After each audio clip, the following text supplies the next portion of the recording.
convaincu que Mingo Bakoufaki le 19 bazala Katikuna. Tu les as le Koutale. Tu joues carte sur table. Exhumation. Tu sais qui te journée morgue ouverte. Tu sais journée Maluku ouvert. Des journées tu sais qui Maluku ouvert. Puis nous mettons journée morgue ouverte. Parce que nous avons bibembe mais morgue nyonso. Eza na poto. Eza pina morgue okuta ne bembe gat.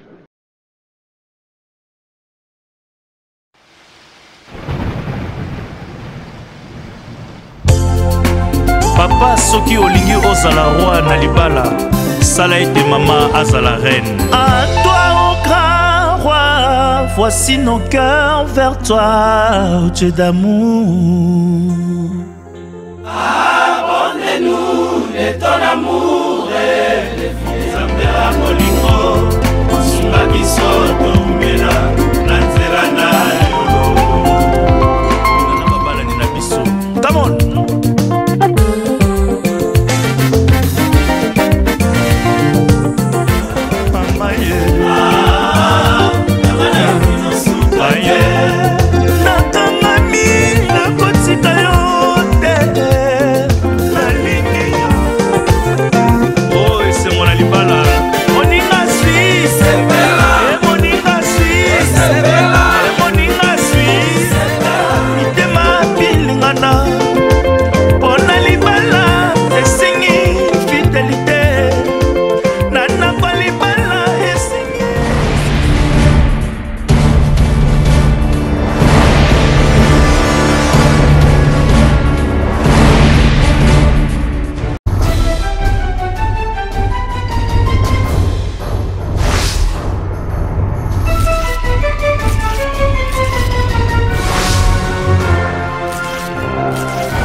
Monsieur Misato, l'INC va adhérer à la position de l'ensemble de l'opposition. Si Kayango Tokomi Lelo, opposition APC, position d'ailleurs au Tikolandango. Voilà, UNC a lobby à adhérer à la position et à opposition. Position et à opposition, to ebibino, na tuna katuna kabino ta utokuta na kaawa. On dit au soumettre problème na parti na yo.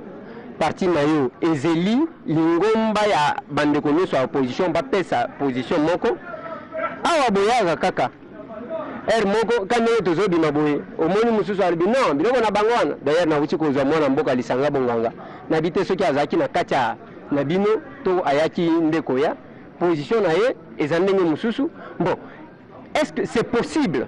Nous approchons na tuniona non. Ouais. Modération le lot et salembi na Jean-Lucien Boussa. Ouais. Jean-Lucien Boussa, EBCO, position n'a pas changé.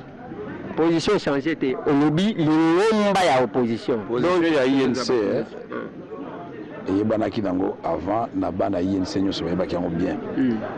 Mais par respect, il y a Nabiso, et Kondima, et le Babengi dialectique qu'on discutait na Baninga, il fallait toser la bango, Toyoka, Soki et Zalinenge Moko. Mamso Zako Bossa na Konangai. Tant que nous avons une concertation, tout le baganini, nous avons une concertation. Il y a un micro na yo na lobaka non na concertation. Nayebi batwanga beaucoup na malamu na utikuna.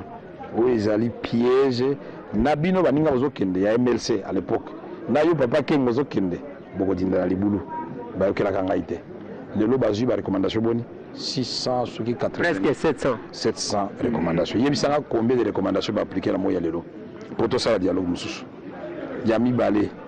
Avant na kende poto na kanisi il faut zala na ba décembre. Na saka so interview na yo ba to tomboki même na partie na ngai. Otuna kanga likambo dialogue na binono le dialogue sans objet. Je suis contre le dialogue. Et comment la discussion internet. On ndenge ni caméra aza contre le dialogue alors que papa Tshisekedi alobi aza pour dialogue. Eza prophétie. Eza pe komi kumisate. Na yebi nde makambo le ka kuna yangwana bien. Photo batela pe papa Etienne Tshisekedi to kotse na libulute photo yebisa papa omoni ndenge komi boyoza icône. Vous ne vous appartenez plus ni à votre famille biologique ni à l'IDPS. Etienne Tshisekedi appartient au peuple congolais, je dirais même à l'Afrique. Azam Muteba Trump c'est quoi Mandela beaucoup privatisé était pe comme mena biloko ya mike tolobi na 2011 tango ba baproclame barésultat idps alobaki nini ke bayibi bavoi na ye moto aganye eza nani Etienne Tshisekedi mosika logique nini okoyebisa peuple congolais bato bayibi bokonzi na yo sikoyo okende osenga bango boya to dialogue mpe ya solo ndimi moto avandeli na mandoki na mbongo na bainstitution donc akoloba no papa Tshisekedi lokolo solo malamu ngai Joseph Kabila lelo na ndimi ya solo nazongiseli yo bokonzi est-ce que tozolekisa ntango te pardon entre nous yango tolobi te toevite makambo ndenge wana tokomi na pembeni ya suka eloko fo toluka awa basimba na constitution te tosi tolongi yango ya mibale ntango baye na projet na bango ya loi électorale bange batia biso barecensement peuple congolais atelemi balobaki nono bakamere wana na bafayulu na balisanga na Jean Lycée Boussa na José Makila baza incapable ya kotelemisa ata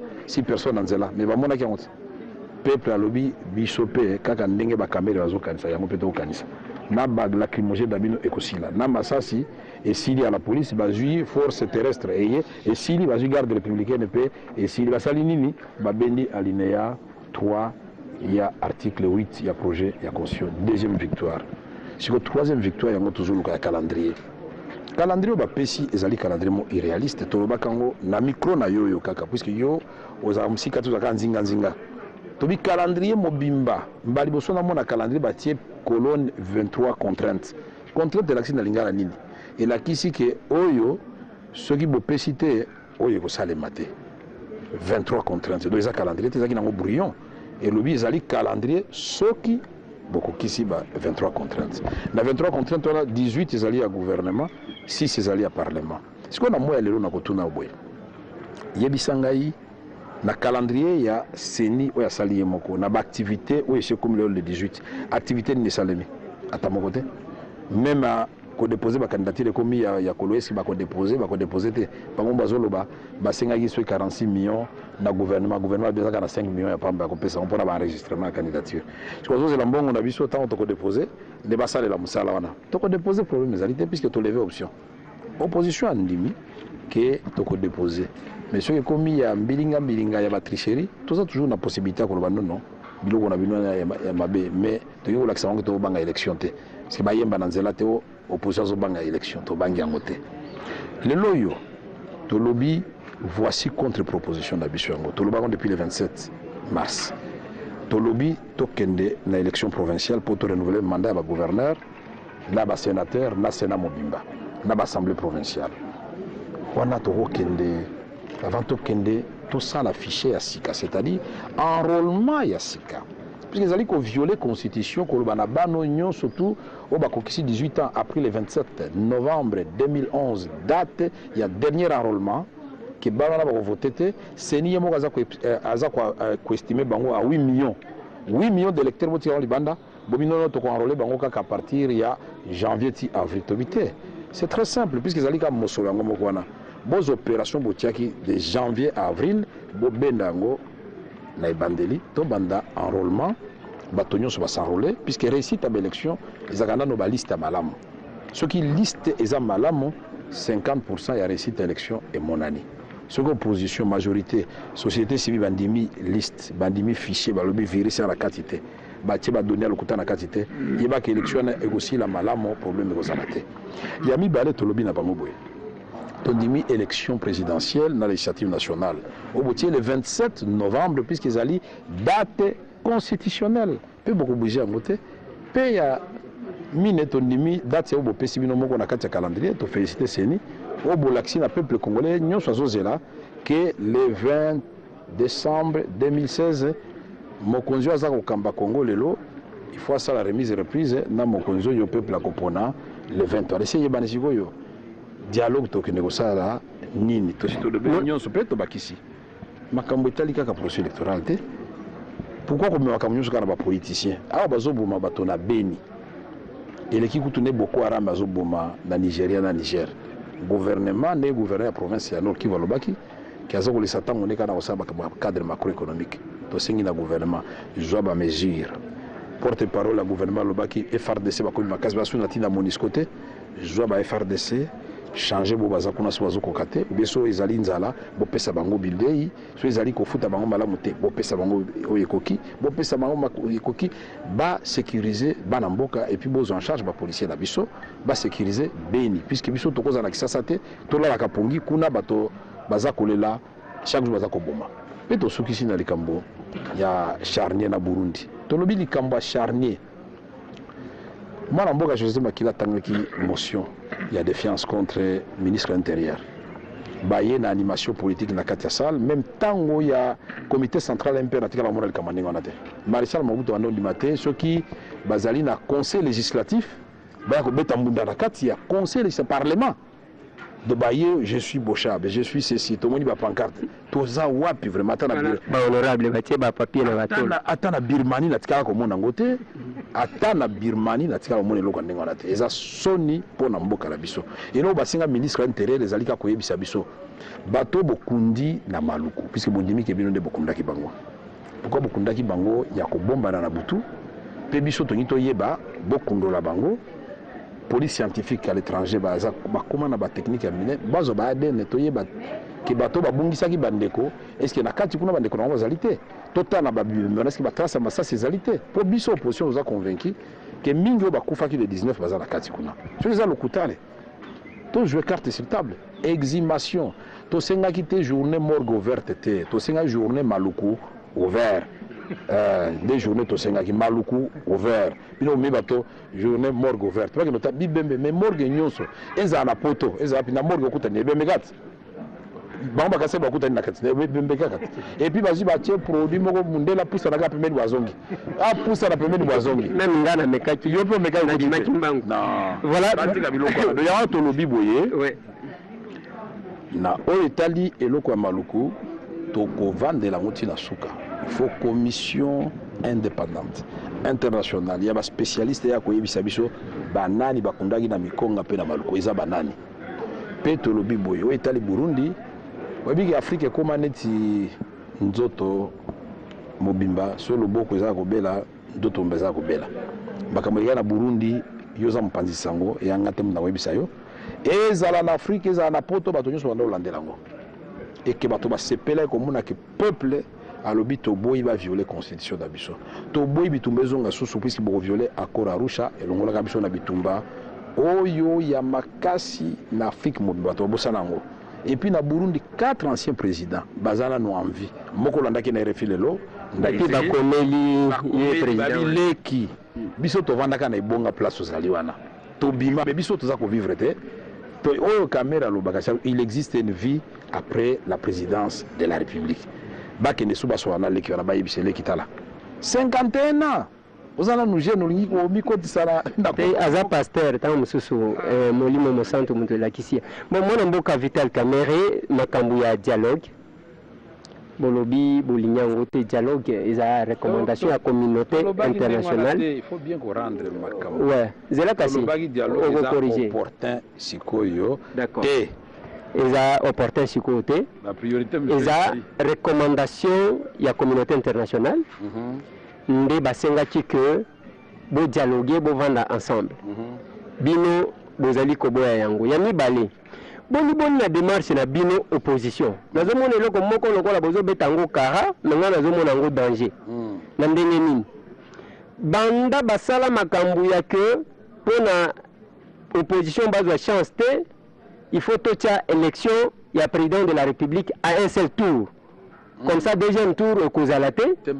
bon et le Corona etikala nango se ndenge wana mais siko eza bien etikala ndenge wana na expliquer pourquoi voilà on expliquer pourquoi etikala ndenge wana OK expliquer dans le cas si pour aller au lingi etikala ndenge wana pourquoi oyebi que tant que ezaki président Kabila nde azalaki candidat na ba institution nyonso yo tout asiatiaki en place a mis proclamaki déjà ye moko na ndenge na ye na bato na ye akoleka mais sika oyo bakotiela biso candidat majorité alors na incertitude te puisque oyebi que 2 tours et permetaka mpe na mutu nyonso korégler abi loko eleki bien te nazwi 25 wana nazwi 32 okosituka ale mutu ya majorité aki na 22 oh non basali coalition na bato ebele aye kolonga na deuxième tour tomonaki exemple ba George Weah 44% asi tuka boy paf balongi na deuxième tour na ko par exemple belé za belé donc mbalo yo ça passe ou ça casse na bango na biso tozaka ka juge kozaka peuple congolais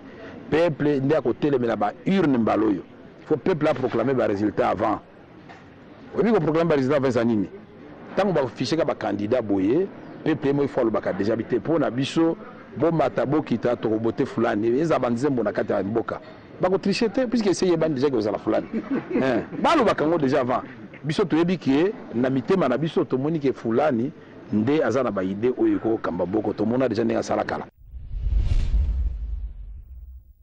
biso bana ya force acquise au changement biso oyo to signé ki na bandeko mususu déclaration il y a le 18 mai 2015 na Fatima pour na koloba makambo etali opposition biso to lingi unité à opposition déclaration to signé ki biso no se longo to ndimi yango mais to lingi ko bakisa pour to beta CT na déclaration wana maloba oyo que to komela ki seni to pesa ki ye mémo après réunion au to sala ki na bango batu ya seni le 27 avril 2015 to sala ki déclaration munene ya kafu kafu le 27 février 2015 sima tango seni abimisaki calendrier na ye abengaki calendrier global le 12 février to sali déclaration wana déclaration yango to pesaki na bato ya seni le 3 mars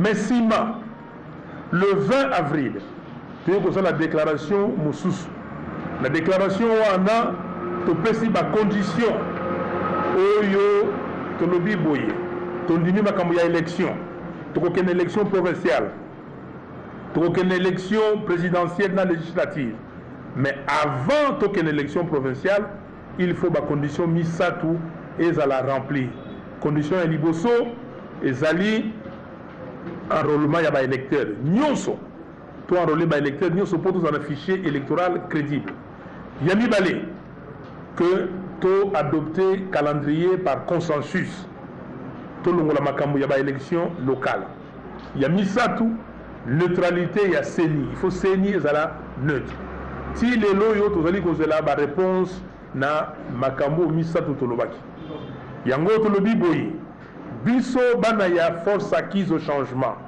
na ba parti politique na biso nyonso toko déposer ba candidature te na oyo ba bengi élection provinciale ndenge balobaki que date limite ezali koya le 25 oyo biso na beti lisusu c'était toko déposer ba candidature te pourquoi parce que simplement seni na pouvoir ya Kabila va répondre na ba préalable na biso te voilà démarche na biso ezali démarche ya bato yo ba zako tosa maloba na bango toko landela peuple congolais ndenge tosalaki liboso mpona kosensibiliser ye po tokenda ba élection présidentielle boloba te ke ezali o tozali kobanga te mais tozali bato ya maloba tolobi lisusu boye makambo etali insécurité boza komona na Beni mikolo nyonso koboma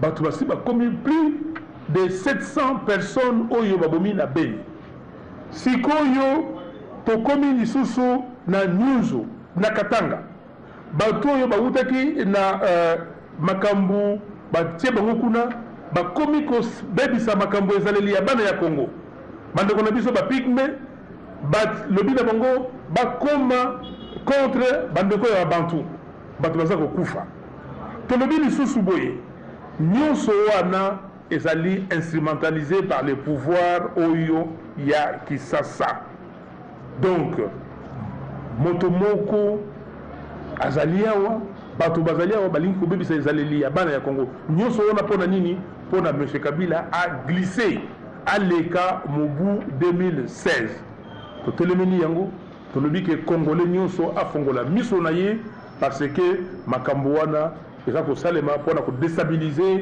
mboka na biso sikoyo bomoni boyoki na Congo Brazzaville kuna na Pointe Noire na Dolisie babandeli bazongeli opération mbata ya mokolo na opération wana baza kobengana bana ya mboka na biso tokanisi ke mbala oyo toza kotunda mutuna est-ce que bato oyo baza kokamba gouvernement oyo ezali awa bakotika lisusu bana ya mboka batelengana ndenge batikaki bana ya mboka na opération ya mbata ya mokolo ya liboso ndenge bana ya mboka bakotelengana baza kolala pasa kolala ezali te misusu na maluku misusu awa na kabambare na commune ya Kisasa est-ce que bakotika bango lisusu batelengana ndenge wana yango wana tolobi ke biso bana ya Congo to rappeler que toza na article 64 constitution na biso et prévoyait article wana pona été que peuple congolais nyonso moko na moko mona ya Congo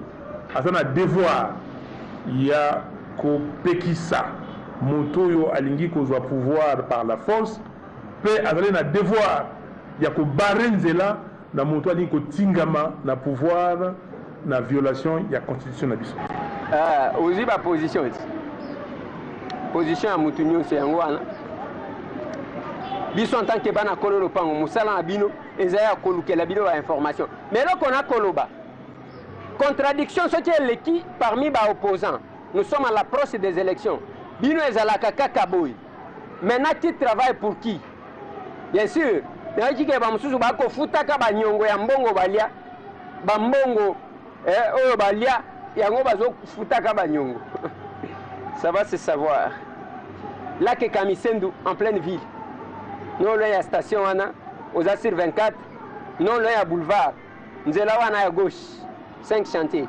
Bolan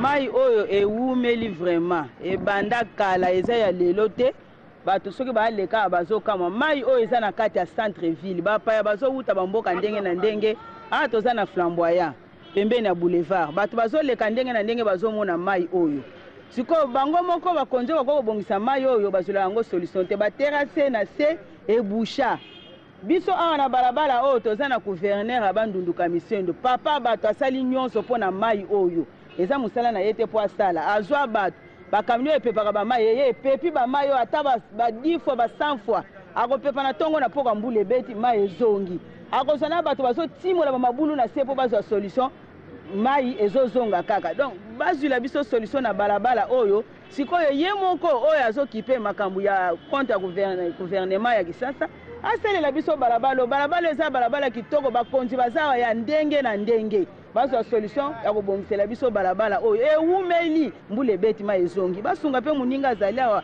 ye mpe avanda na kimia asala mpenza nyonso mpo na balabala oyo abebisi mpe bambongo ebele mpo balabala ebu Kamisendo Jean Kamisendo bon nde mai etoni boye apparemment eza problème ya chef de quartier na bourgmestre ça il y a commune à Gombe. Ça, ce sont des problèmes qui concernent. Oh, ils avaient bloqué concernant. C'est d'abord le bourgmestre et chef de quartier qui doit venir à Tali en haut et puis à Tali à Zou à Pesisco au rapport et pas il y a gouverneur. C'est pas que non, ou soit chef de l'État ou soit gouverneur doit venir directement. Non, c'est d'abord lui, le bourgmestre et le chef de quartier qui doit venir à viser ce qui n'est ni Nathalie Bamaramnae. Après maintenant, à Zou rapport à transmettre en haut. C'est comme ça que ça se passe.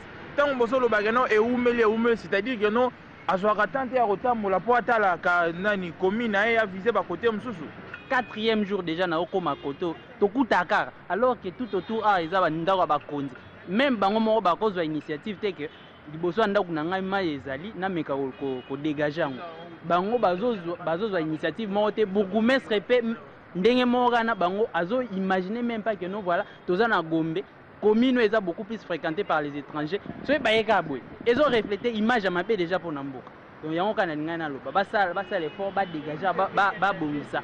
Prince, c'est ba bonisa, te ba cha goudron, ba meka quand même ko bonisa de façon que prochainement ba meka quand même. Tout le monde qui avec la flamboyant et comme en état oyo, c'est grave.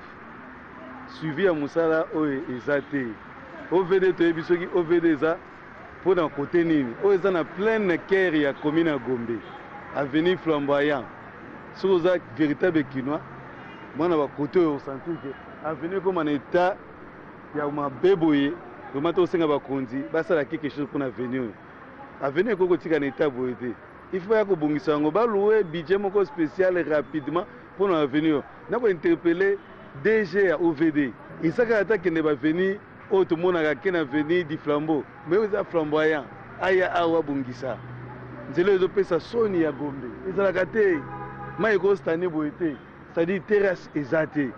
Benjene ba kita ba sa misala le plus tôt possible. Ezala kimbuta, ezala Kamisen. Kamisen de wana à 0 mètre. Place piqué par Blaise Ali. Ezane place à Kamisen. Mayo e banda kala. Nde ba ko selo ba chinois te. Ba chinois ba yeka siko ba yeko sa misala na bango, ba fandi na flamboya wana. Balabala ya kala, ya Kamisen ye moka yebi makamba balabala. E bambongo pe bima asala misala me tala kaka gouvernement ndenge ezali. Lokola ya fana na bandundu. Ya kipe makamba bandundu ya koto yo baboya ya sala. Yango nde topesa ngo kombo ya Kamisen de banda kala. Ezala ye moko Kamisen da yebi ke o eza laki na ye. Kimbuta te, eza laki Kamisen. Eza na balabala na Kamisen. Le gouverneur de la ville eza Kimbuta, ye moko papa Kimbuta yebi. Amona kango buku mese ya Gombe ale kaka awa. Ale kaka awa. Papa mayo to bayango, so te musala mayo ka to leka fo longwa sapatu. Po leka onyeta mai oyo. Bolu ke so solution maya ya venya musana na Gombe papa na ngai. Aveni flamboya. Ba konti ba so solution ya nzela oyo, ba bongisa nzela oyo nzela ba konti to baleka abazo mona ngo. Kimbuta azomona mai oyo. Aluka solution papa na ngai. Gouverneur a vu la bande de basala kana balabala oh papa.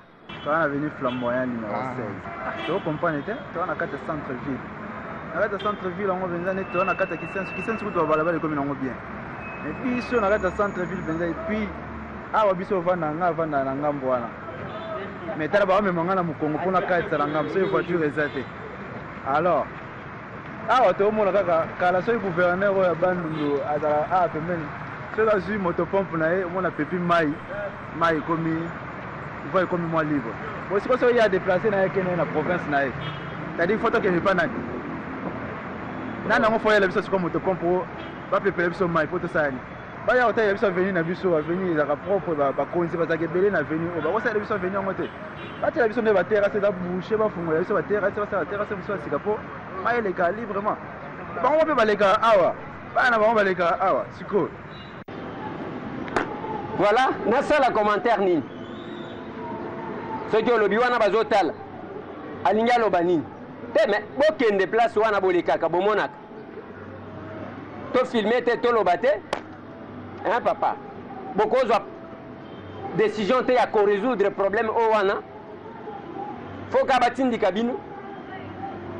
Ba chinois ba ko tambola na ville oyo. Musala na bango ezanini. Chantier pe bazotonga ezate. Bakoma na ba chantier ya bandako ya ba mapangu. Mapangu yango ya banani. Bolanda c'est vrai politique. Mwana mboka Tony Bolamba akendaki kotika candidature na ye. Ndenge tomoni ndeko na biso Jimmy bande konanga to sukisi awa. Mais loko ya expulsion ya bande konanga na Brazzaville. Brazza bayamba maki awa. Ya liboso bango wana bazan face ya maison communale. Bao bako bazo uta point noir. Bako vanda wapi. Mais bao bayamba ka bango bo futi bango même pas 100 francs. Mais c'est le secrétaire général Nations humanitaire. Mbongo ya batu wana basala ofele batikala kana salaire de base na bango ya 90 000 francs wana. Mutu alobate bafuta ka ba transport bango moko prime moko ezate bazo travailler de quelle heure à quelle heure pendant 4 mois bino bobimisi 7 jours wana ezaya o wapi. Hein?